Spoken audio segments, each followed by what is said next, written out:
Sebuah tatanan baru sedang disiapkan untuk umat manusia di dunia. Sebuah tatanan yang akan kita anut dengan satu persamaan hak, tunduk pada logika, janji nilai kemanusiaan, dan keterbukaan informasi tanpa batas. Pada saat itu, manusia akan mandiri seutuhnya. Nasib akan bisa ditentukan sendiri, seolah Tuhan tidak lagi diperlukan. Surga dan neraka menjadi cerita dongeng. Pada saat itu, agama tidak lagi relevan dengan kehidupan manusia. Sebuah pemikiran akan kemandirian manusia tanpa campur tangan Tuhan yang digagas oleh kelompok bernama Illuminati. Air, udara, tanah, dan api menjadi elemen simbol kelompok ini, dengan segitiga dan mata tunggal di tengah sebagai logonya. Sebuah visualisasi yang mengingatkan kita akan satu ciri makhluk akhir zaman bernama Dajjal.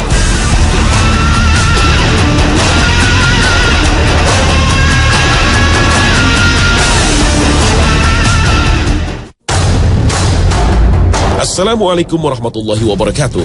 Selamat pagi pemirsa. Khazanah kembali hadir untuk memberikan wawasan dan informasi kepada Anda. Tatanan dunia baru adalah sebuah konsep yang dibuat oleh dua organisasi rahasia yang dianggap paling berpengaruh di dunia, yaitu Freemason dan Illuminati. Illuminati yang berarti sang pencerah adalah sebuah organisasi yang diduga kuat didirikan pada tanggal 1 Mei 1776 oleh Adam Weishaupt. Tujuan utama pembentukan Illuminati adalah membuat manusia sempurna sebagaimana Tuhan tanpa Tuhan. Dalam konteks tatanan dunia baru yang dijalankan oleh manusia yang sempurna, hanya ada sebuah agama, yaitu agama yang berdasarkan penyembahan akal budi atau worship of reason. Pendiri Illuminati percaya ketika akal budi menjadi agama manusia, maka permasalahan akan terselesaikan. Sehingga secara sederhana, Illuminati mendefinisikan akal budi sebagai penggunaan pikiran manusia yang tak terkekang untuk memecahkan permasalahan tanpa keterlibatan Tuhan. Tatanan dunia baru yang menghilangkan kuasa Allah Subhanahu wa Ta'ala atas hidup manusia ini sejatinya menentang kebenaran surat Yunus ayat ke-34. قل هل من شركائكم من يبدأ الخلق ثم يعيده فأنى تؤفكون. Kelompok Illuminati merupakan sebuah kelompok rahasia tertua yang telah terbentuk semenjak zaman Babilonia kuno. Di masa itu, terdapat sebuah menara Babel yang dibangun oleh Raja Namrud. Pembangunan menara Babel pada dasarnya adalah sebuah upaya manusia untuk menggapai langit. Sebuah simbol dari upaya manusia untuk meninggikan derajatnya. Islam secara tersirat telah menjelaskan adanya menara Babel dalam surat Al-Fajr ayat ke-6 hingga ke-8. Apakah kamu tidak memperhatikan bagaimana Tuhanmu berbuat terhadap kaum Ad, yaitu penduduk Iram yang mempunyai bangunan-bangunan yang tinggi yang belum pernah dibangun suatu kota seperti itu di negeri-negeri lain. Al-Quran Surah Al-Fajr ayat 6-8. Kesombongan umat manusia atas kecerdasan dan kemampuan berpikirnya membuat mereka berbuat zalim dan merusak dunia. Pada akhirnya Allah Subhanahu wa Ta'ala dengan kuasanya memberikan ganjaran berupa azab seperti yang tersari dalam surat Al-Fajr ayat ke-12 hingga ke-14. Lalu mereka berbuat banyak kerusakan dalam negeri itu. Karena itu Tuhanmu menimpakan kepada mereka cemeti azab. Sesungguhnya Tuhanmu benar-benar mengawasi. Al-Quran Surah Al-Fajr ayat 12 hingga 14. Kehancuran menara Babel karena azab dari Allah Sang Maha Kuasa bagi sebagian kecil umat manusia tidaklah menjadi pelajaran, namun justru memunculkan api dendam dari kelompok kecil umat manusia kepada Tuhannya. Kelompok kecil inilah yang pada akhirnya menjadi akar dari gerakan Illuminati. Illuminati dengan segala rencana dan agendanya berusaha membalaskan dendamnya kepada Allah Subhanahu wa Ta'ala sehingga tak ayal berkelakuan sebagai sekelompok orang pemuja setan. Agenda Illuminati pada akhirnya di abad ke-18 semakin nyata seiring terciptanya konsep tatanan dunia baru, New World Order. Salah satu agen Illuminati sesuai dengan buku tulisan Henry Mackau adalah Amschel Meyer Rothschild. Di tahun 1773, Rothschild yang merupakan seorang Yahudi Ortodoks mengadakan pertemuan dengan 12 bankir terkemuka. Salah satu cara Illuminati menguasai dunia adalah dengan menggunakan dominasi ekonomi. Cara-cara Illuminati mewujudkan tujuan besarnya adalah merancang bencana-bencana besar ekonomi seperti yang terjadi di tahun 1933 di Amerika Serikat. Guncangan ekonomi yang dikenal dengan istilah Great Depression tersebut adalah bencana ekonomi karena kehancuran pasar modal. Di abad ke-21, bencana ekonomi muncul kembali seiring dengan krisis ekonomi di Yunani yang menjalar ke negara-negara Eropa termasuk Spanyol dan Italia. Bencana ekonomi di Amerika Serikat kembali mencuat seiring dengan terpilihnya Barack Obama menjadi presiden negeri Paman Sam yang ke-44. Dan ternyata skema Ponzi yang dirancang oleh para bankir Yahudi meluluhkan sendi-sendi perekonomian sang negeri adidaya. Penguasaan para agen Illuminati atas perekonomian dunia sesuai analisis Henry Mackau pada akhirnya mulai menampakkan dirinya bahwa menguasai negara atau bangsa cukup dengan menguasai ekonominya. Dengan menguasai uang, maka kekuasaan atas pemerintah dan segala aturannya menjadi mutlak.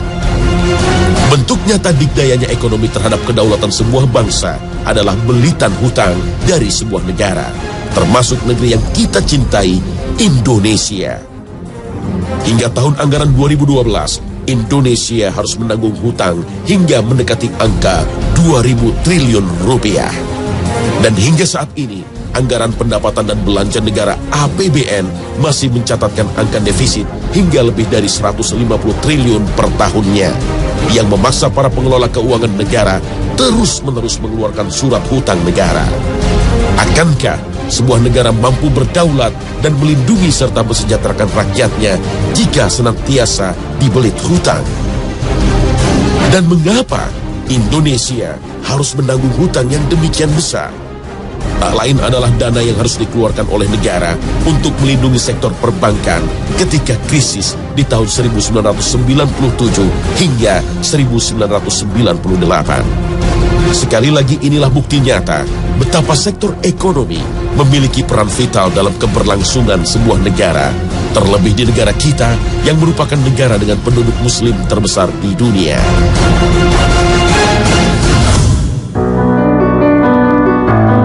Salah satu orang yang menulis mengenai agenda besar The New World Order adalah Constance Cambay. Dalam bukunya yang berjudul The Hidden Dangers of the Rainbow, The New World Order adalah sebuah tatanan yang dibentuk berdasarkan sebuah pemahaman akan satu kesamaan agama baru. Dan agama itu adalah New World Order. Sebuah pemahaman akan satu aturan baru yang mampu melibatkan seluruh manusia di bumi tanpa batas warna, kulit, suku, bangsa, dengan satu prinsip dasar, yaitu kemanusiaan. Internet dan kartu kredit dengan berbagai kemudahan dan manfaatnya disadari telah menjelma menjadi sebuah sistem keuangan baru. Siapapun, dimanapun ia berada, bisa dengan mudah mendapatkan barang apapun yang disediakan dari seluruh penjuru dunia. Transaksi tawar-menawar dilakukan tanpa kehadiran, dan identitas adalah kredibilitas seseorang di dunia maya tanpa perlu tatap muka dan asal-usul asli. Pilar lain penopang tatanan dunia baru adalah Badan Otoritas Pangan Dunia. Banyak pemimpin seakan dihantui oleh satu isu universal ini dengan pertanyaan mendasarnya adalah, cukupkah bumi dan seisinya menjamin kehidupan seluruh manusia nanti? Rasionalkah isu ini dalam kajian agama Islam, agama yang diturunkan kepada sang Nabi terakhir Rasulullah SAW? Mari kita simak firman Allah Subhanahu wa Ta'ala akan konsep rezeki, sumber kehidupan makhluk di bumi dalam surah Hud ayat ke-6. وَمَا مِن دَابَّةٍ فِي الْأَرْضِ إِلَّا عَلَى اللَّهِ رِزْقُهَا وَيَعْلَمُ مُسْتَقَرَّهَا كُلٌّ فِي كِتَابٍ مُبِينٍ. Jika menyimak sari tilawah surah tersebut, jelaslah sudah bahwa seluruh manusia dan makhluk dijamin rezekinya di dunia. Tapi entah mengapa, konsep ini tak menjadi pijakan bagi para pengambil keputusan. Kuasa otoritas pangan dunia tampaknya semakin kuat seiring dengan slogan One World, One Earth. Slogan ini seakan mengaburkan kedaulatan dan batas-batas negara dalam hal pemenuhan kebutuhan pangan manusia di bumi.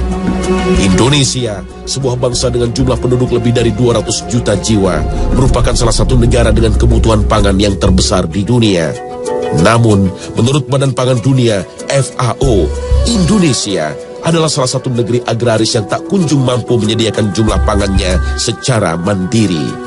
Ketidakmandirian pemenuhan pangan dalam negeri bisa diukur dari tiadanya anugerah FAO dalam hal bidang swasembada. Kegagalan pembangunan pertanian di negeri dengan tanah yang subur makmur berimbas pada kebijakan pemenuhan kebutuhan pangan.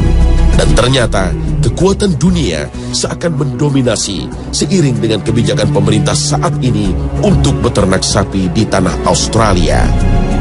Kebijakan pemerintah ini seakan mengaburkan identitas bangsa kita. Benarkah 230 juta jiwa manusia Indonesia tak lagi mampu beternak sapi di negerinya sendiri? Dan ternyata tanah Australia di masa depan nanti tak hanya menjadi lahan beternak sapi-sapi Indonesia. China, negeri tirai bambu dengan jumlah penduduk lebih dari 1 miliar jiwa, telah mendapatkan lahan khusus untuk menjamin keberlangsungan peternakannya. Prinsip One World, One Earth inilah yang menjelaskan semakin dekatnya kita pada era tatanan dunia baru. Karena pilar selanjutnya dalam pembangunan The New World Order adalah sebuah pemerintahan dunia yang berkuasa penuh atas seluruh penduduk bumi. Di masa depan nanti, ada sebuah bentuk pemerintahan yang maha kuasa, sehingga semua harus tunduk dalam sebuah undang-undang universal. Peraturan tata kehidupan yang berlaku tersebut akan meleburkan batas teritori kedaulatan bangsa dan negara. Dan sekali lagi, kita harus membuka mata bahwa peradaban dunia semakin mendekat ke arah sana. Simak saja kuasa Dewan Keamanan Persatuan Bangsa-Bangsa. Dalam sebuah forum yang beranggotakan 5 anggota tetap dan 10 anggota tidak tetap itu, seluruh dunia seakan tunduk terhadap sebuah peraturan baku. Negara yang dianggap sebagai musuh bersama akan mendapat sanksi tegas, dan biasanya dalam bentuk embargo dan terjunnya pasukan perdamaian yang seringkali berujung pada tergulingnya pemerintahan. Indonesia bukanlah sebuah negara yang tak pernah lepas dari pengaruh kuasa Dewan Keamanan. Banyak sekali alat dan sistem pertahanan utama negeri ini yang harus teronggok dan terbengkalai karena embargo Amerika Serikat akibat kasus disintegrasi Timor Timur di penghujung era 90-an. Peraturan universal tak hanya dalam bentuk sistem pertahanan dan keamanan dunia. Perdagangan antar bangsa seakan dikendalikan oleh sebuah pasar besar yang dikelola oleh World Trade Organization, WTO. Lembaga yang juga berafiliasi dengan PBB ini memiliki kuku yang tajam dan kuat dalam mengatur perdagangan antar negara. Sebuah negara seakan tak memiliki kuasa penuh dalam hal menjual dan membeli barang dan komoditi. WTO seringkali memperingatkan bahkan memberikan sanksi kepada negara yang tak tunduk dan terkesan bandel dalam menetapkan bea masuk terhadap sebuah komoditas internasional. Sekali lagi, Indonesia adalah sasaran empuk produk-produk dunia terkait dengan besarnya jumlah penduduk dan kebutuhan rakyatnya. Di negeri yang membentang dari Sabang sampai Merauke ini, produk impor seakan mendominasi pasar barang dan jasa, mulai pakaian, sepatu, buah, gula, hingga beras. Jika pemerintah nekat membatasi peredaran barang-barang impor, maka bersiaplah seluruh komponen bangsa menghadapi sidang WTO. WTO juga menjadi momok bagi pelaku usaha lokal seiring komandonya untuk menerapkan sistem perdagangan bebas. Inikah bentuk-bentuk semakin nyatanya pembangunan pilar penopang tatanan dunia baru, The New World Order?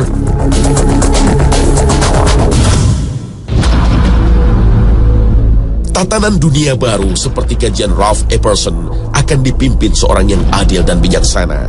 Sang pemimpin ini disebutkan dengan banyak nama di banyak agama. Penganut Kristiani menyebutnya sebagai Kristus, bangsa Yahudi memanggilnya Mesiah, umat Buddha mengenalnya sebagai Buddha kelima. Pemeluk Hindu mempercayainya sebagai Krishna, dan kaum Muslim meyakininya sebagai Imam Mahdi. Tapi janganlah terlebih dahulu mempercayai konsep ini, karena dalam tatanan dunia baru tak ada nama-nama itu. Penggagas dan perancang dunia baru yang beragamakan New Age telah menetapkannya sebagai Lord Maitreya. Dalam The New World Order, Lord Maitreya dipercaya sebagai seorang anak yang lahir di tanggal 5 Februari 1962. Lord Maitreya inilah yang memimpin dunia baru dalam sebuah tatanan baru. Lord Maitreya adalah sebuah pemimpin dengan kuasa mutlak, termasuk sebagai pemimpin agama baru. Agama New Age adalah sebuah agama yang menghapuskan semua agama dunia. New Age adalah sebuah agama yang diklaim menyempurnakan manusia layaknya Tuhan. Konsep kedatangan Lord Maitreya sebagai pemimpin maha kuasa atas segala sesuatu di dunia ini jelaslah sulit diterima ajaran Islam. Islam, agama panutan ini, telah menggariskan panduan tauhid pada umatnya dalam Al-Quran. Kitab suci yang terjaga dan terpelihara kesuciannya hingga hari akhir tiba. Dalam Islam, tak ada satupun makhluk yang maha baik yang memiliki kemampuan untuk mengatur segala sesuatu. Dan hal ini telah tersirat dalam Al-Quran, surat Al-Baqarah ayat ke-148. وَلِكُلٍّ وِجْهَةٌ هُوَ مُوَلِّيهَا فَأَيْنَمَا تَكُونُوا يَأْتِ بِكُمُ اللَّهُ جَمِيعًا إِنَّ اللَّهَ عَلَى كُلِّ شَيْءٍ قَدِيرٌ.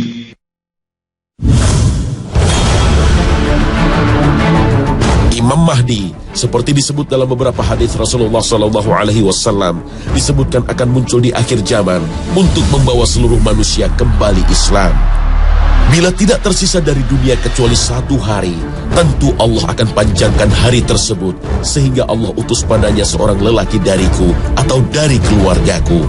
Namanya seperti namaku dan nama ayahnya seperti nama ayahku. Ia memenuhi bumi dengan keadilan, sebagaimana sebelumnya telah dipenuhi dengan kezaliman dan keculasan. Hadis riwayat Abu Dawud. Selama masa kepemimpinan Imam Mahdi, maka kaum muslimin akan hidup dengan bertabur nikmat dan rezeki dari Allah Subhanahu wa Ta'ala. Munculnya Imam Mahdi akan membawa sebuah keadilan seperti yang disabdakan oleh Rasulullah SAW, memenuhi bumi dengan keadilan sebagaimana sebelumnya dipenuhi kezaliman. Kedatangan Imam Mahdi pada dasarnya akan mempersatukan kaum muslimin yang terpecah dan berkelompok-kelompok. Dan setelah mampu mempersatukan kaum muslimin, maka Imam Mahdi akan mampu menegakkan negara Islam dalam satu bendera di bawah panji Islam, agama terakhir dan penyempurna. Salah satu tugas besar Imam Mahdi di hari akhir adalah membunuh Dajjal, dan diyakini Imam Mahdi dan Nabi Isa alaihissalam akan membunuh Dajjal di daerah Bab Lut, Palestina. Wallahu a'lam bissawab. Terkait dengan Dajjal, ada beberapa pendapat tentang sosoknya. Salah satu pendapat sesuai dengan hadis Rasulullah SAW adalah sebuah makhluk dengan mata satu. Namun, secara spirit ada juga yang menafsirkan Dajjal adalah sebuah sistem atau negara yang ciri dan sifatnya seperti yang menempel pada Dajjal. Beberapa pendapat tersebut mengarah kepada Amerika Serikat. Salah satunya terdapat dalam lambang negara Amerika Serikat di bagian belakang. Terdapat sebuah kalimat dalam bahasa Latin yang berbunyi Novus Ordo Seclorum. Dan jika diartikan, kalimat Latin tersebut berbunyi tatanan dunia baru, The New World Order. Bukti mengarah semakin kuat ketika terdapat sebuah simbol, sebuah mata yang terletak dalam sebuah piramida terputus. Piramida terkait dengan Mesir dan Lord Maitreya sejatinya merupakan anak dewa matahari yang dikenal di peradaban Mesir kuno. Akhirnya, benarkah Dajjal adalah Lord Maitreya? Seorang pemimpin yang nantinya merupakan musuh yang akan dibunuh oleh Imam Mahdi? Wallahu a'lam bissawab.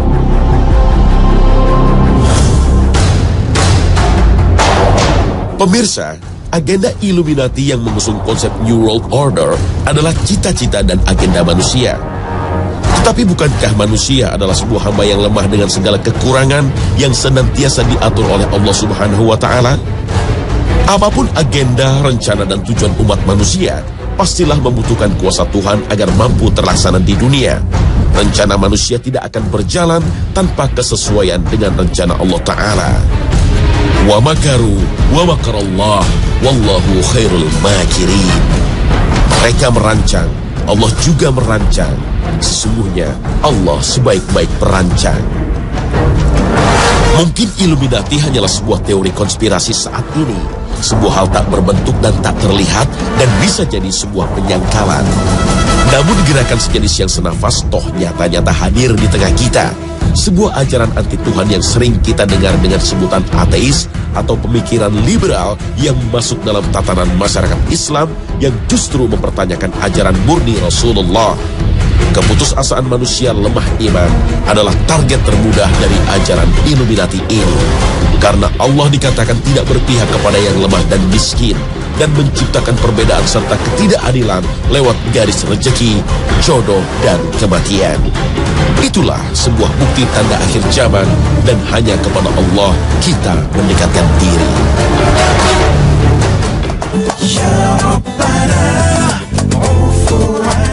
Nah pemirsa, demikian Khazanah hari ini. Semoga dapat memberikan manfaat untuk semuanya.